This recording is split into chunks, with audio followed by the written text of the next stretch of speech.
Western Australia is gaining a reputation as the world's deadliest shark attack zone.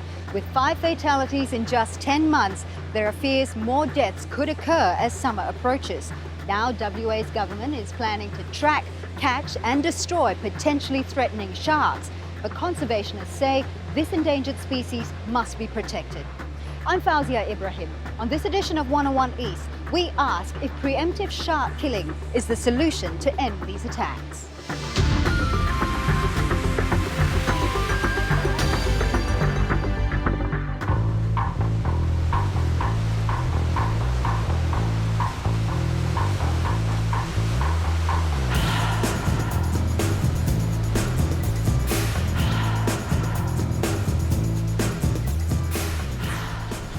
The pristine coasts of Western Australia draw beachgoers to soak in the sun and enjoy the surf.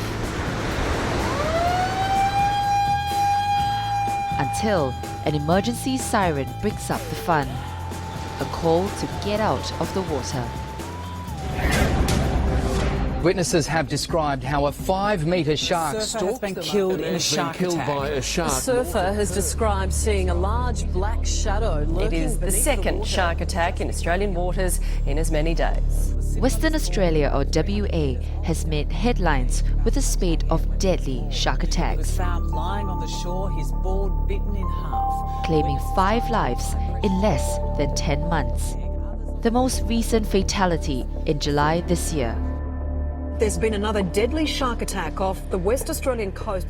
Surfer Ben Linden was killed by a 4-metre-long great white shark just 100 metres off the coast. There's just blood everywhere and a massive white shark circling the body to half the torso that was left. Jon Hines arrives in Perth on the Royal Flying Doctors Service plane, suffering serious arm and stomach injuries. A month later, another surfer, Jon Hines, was attacked. He punched and scratched the shark, eventually escaping with a savage bite to his stomach. The attacks shocked the state and the country.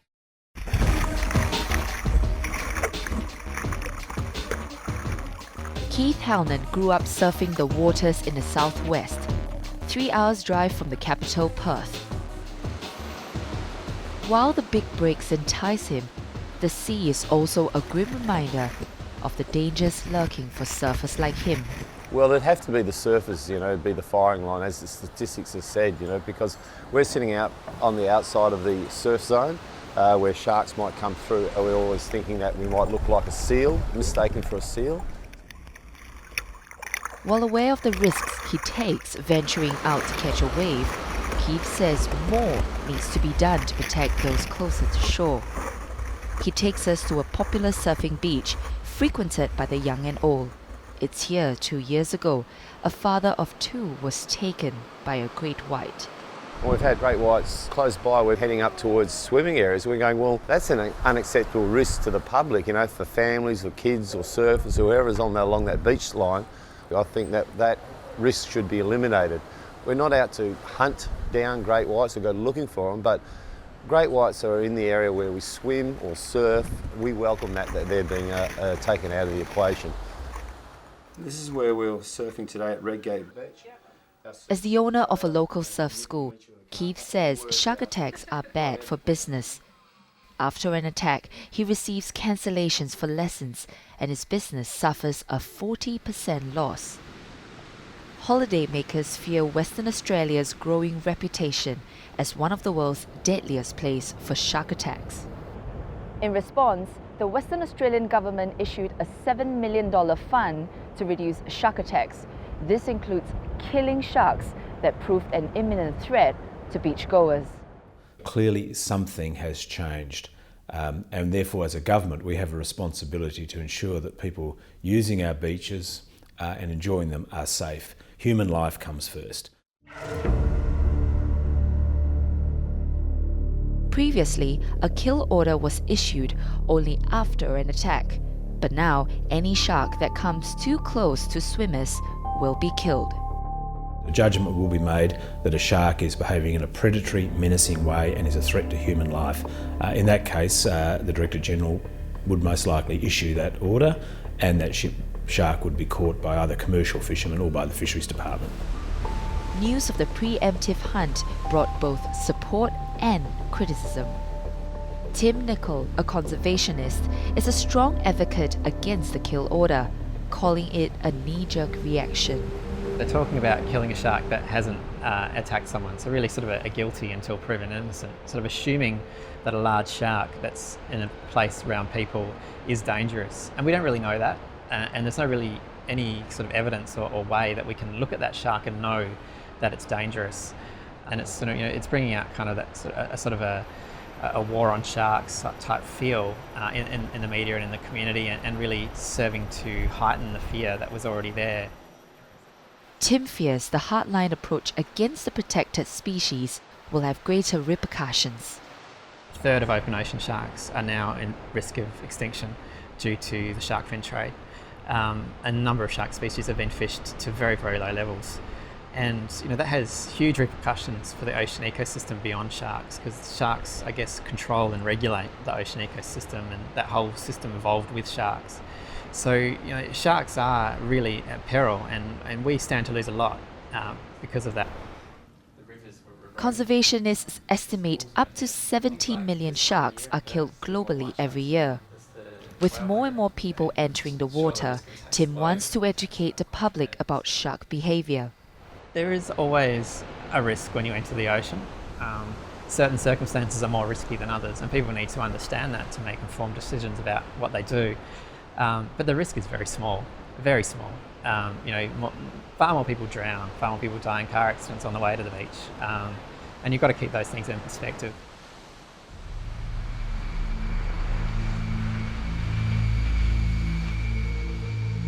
One man knows what it's like to come face to face with a great white shark and live to tell the tale. In June this year, Martin Kane was attacked by a 3.5-metre great white off Perth's MULLALOO beach. Well, the day was a normal paddling day for myself and my mates. We got together on the beach about 6:45 in the morning. We paddled probably 10-15 minutes away from the club. And I moved on probably 15 metres and turned around to look at the sunrise, which is absolutely beautiful and stunning that morning. What an ideal photograph, of serenity. But then I started to get cold, picked up my pace, 1, 2, 3, and then bang, out of nowhere, this massive explosion and noise that I couldn't understand. Tossed into the water, Martin saw the shark just meters away. All I could think of in my mind was that, what's going to go first? Is the shark going to eat my legs first? Or is he coming in from the side and going to chomp me in two? But whatever it was, I was dead. I was dead in the water. There was no doubt in my mind. To his relief, a friend came to his rescue and towed Martin back to shore. Still, even today, going out, I still see shadows and images in the water that I question. And until we really get a solution to the whole issue, and we get a bit more information about what's happening in the ocean, I won't be comfortable at all. Today, Martin's busted surf ski is displayed at a local fish and chips restaurant beside another shark-bitten ski. Reminders of the increasing number of shark attacks here. Someone's got to ask the question as to why is this frequency escalated? Why is it happening? And we're relying on the scientists and the experts to give us those answers. We're seeking them, but there's not many answers coming from the experts. We've now tagged 19 sharks in Western Australian waters and about 86 in South Australia. Of those 105 white sharks in total, we've detected 12 now off the Perth receivers. Dr. Rory McCauley leads a shark monitoring project at the Department of Fisheries. Yep, got him. Funded by the government's new shark mitigation package, the team tracks great whites. When these tagged sharks pass through receivers along Perth's coastline, an alert is triggered. The signal is transmitted to North America, then back to Western Australia, before an SMS is sent to relevant authorities to close the beach. The whole process takes around 2 minutes. What has to be understood is this is a research project with this interesting addition to it with the real-time communication. So it was not set up as a complete barrier that sharks couldn't pass through, and really it would have been futile to do so, because while we've tagged 105 sharks through this program now, there are probably a lot more sharks out there that don't have tags in them. So to give people the impression that we're keeping them perfectly safe is incorrect. This is a research project which has some additional public safety benefits through the use of these satellite link receivers. The other one, the Ocean Reef Marina one. To improve beach safety, Martin Kane and his friend Kim Allen decided to research early warning systems. Kim, a MULLALOO beach lifesaver, says he's found ways to reduce shark attacks. Having witnessed Martin's attack, Kim believes the answer lies in acoustic monitors attached closer to shore. The Minister has announced funding for research and development for longer-term solutions to shark risk mitigation. Unfortunately, given time and given the upcoming summer season, for us and for the safety of our local beach here, we would like to find some short-term solution that will provide us with some comfort. My view for immediate safety here is to deploy infrastructure along this beach with immediate sirens and response capability to give people the comfort. In the next 2 years, more than $500,000 of the $7 million Shark Fund will go to Surf Lifesaving WA. It's pièce de résistance, the Westpac surf rescue helicopter. The chopper began daily aerial patrols 1 month before summer began. No doubt the impetus for that has been the elevated number of shark attacks, and particularly the fatal ones that we've had along the West Australian coastline. So in terms of giving the public confidence to be able to go and use the West Australian coastline, and I think also to help us start to collect some information about are there more sharks around earlier in the year than we would traditionally start patrolling. Surf Lifesaving WA follows strict guidelines in the event of a shark sighting. When a 3-metre-long shark is seen 500 metres away from swimmers, lifesavers will move in to close the beach. I don't think it's reasonable to say that you're never going to be 100% safe from sharks if you go into the water. Despite the range of tools that we have available to us to keep people safe, as long as there's sharks swimming in the water, there's always going to be a risk. Why do people still go in? Because it's a quintessential lifestyle opportunity that Australians enjoy. They don't want that, what they believe to be that right, taken away from them. And a lot of people do accept that that is a personal risk that they're taking when they go into the water, and I think they're happy to accept that risk. With 5 fatalities in just 10 months, Western Australia is fast becoming known as the world's deadliest shark attack zone. To discuss the issue further, we're joined by WEIR, President of the Western Australians for Shark Conservation Group. Gary McCormick is part of Surfing WA. And Professor Jon Hines is a marine biologist with Edith Cowan University. Gentlemen, thank you very much for being with us this lovely Perth morning. Now, let me just quote to you something that the WA Fisheries Minister Norman Moore has said. Now, he said that in the 5 fatalities in 10 months is unprecedented and it's cause for alarm. Is it really cause for alarm? It's cause for concern, that's for sure. But what we really need to do here is we need to carry out adequate research to find out as to why these attacks are happening and why we are seeing a sudden increased presence of sharks on our coastline. The idea to cull these endangered sharks, I mean, how are we going to find anything out about these sharks if we're culling them? What we really need is a lot of tags in sharks, and 120 tags in sharks nationwide is simply not enough. Just before we get into the actual research and into what needs to be happening, I just want to get an idea as to whether this really is cause for alarm. I mean, 5 fatalities in 10 months. Really, more people die on the roads. Gary, you're a surfer, tell me. Well, that's right. Surfing for many years, in the last 40 years, pretty freely without any real problems. But just of late, in the last couple of years, you know, our members have been chased out of the water numerous times. So, you know, we're concerned that that there's not enough being done. Glenn, is there one particular reason these sharks are coming inland, or are they coming in further, or are surfers going out further? Well, firstly, we don't even know whether the numbers have actually increased. There's just not the information out there to say that the numbers have increased. We know that the shark attacks have increased. We know that shark sightings have increased, but we don't really know whether there's more sharks out there or not. So whether there's more sharks coming inshore is really debatable. Right. Ross, why do you think there have been more shark attacks? We believe it to be an accumulation of many different factors. One of the big ones has got to be the live export trade.